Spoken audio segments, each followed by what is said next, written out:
Hi மக்களே, நம்மகிட்ட Maruti desire VXi சேல்ஸுக்கு வந்திருக்குங்க. 2018 model, number of owner single ஓனரில் இருக்குங்க. வண்டி பெட்ரோல் வேரியண்ட்டில் இருக்குங்க. கிலோமீட்டர் வந்து 95,000 கிலோமீட்டர் ஓடி இருக்குது. பேப்பர் கம்பெனி சர்வீஸ் ரெக்கார்டு வச்சுருக்காங்க.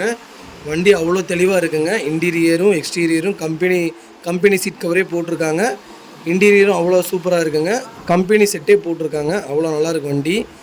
4 டயரும் 80% இருக்குங்க. ஸ்டெப்னி ஓரளவுக்கு இருக்குங்க. எடுத்தால் டயர் மட்டும் மாற்றுற மாதிரி இருக்குங்க. மற்றபடி எந்த வேலையும் இல்லை. வண்டி சுத்தமாக இருக்குது. இந்த விலையை கேட்டிங்கன்னா உண்மையாலுமே பரவாயில்லன்னு சொல்லலாம். மறக்காமல் வாட்ஸ்அப் பண்ணுங்கள், கால் பண்ணுங்கள். கண்டிப்பாக இதோட ரேட் சொல்கிறோம். மறக்காமல் நம்ம சேனலை சப்ஸ்கிரைப் பண்ணி பாருங்கள். சப்ஸ்கிரைப் பண்ணாதவங்க தயவுசெய்து சப்ஸ்கிரைப் பண்ணுங்கள். எங்களுக்கு மோட்டிவேட்டடாக இருக்கும். ரொம்ப ரொம்ப நன்றிங்க. மறக்காமல் வாட்ஸ்அப் பண்ணுங்கள். இதோட ரேட் சொல்கிறேன்.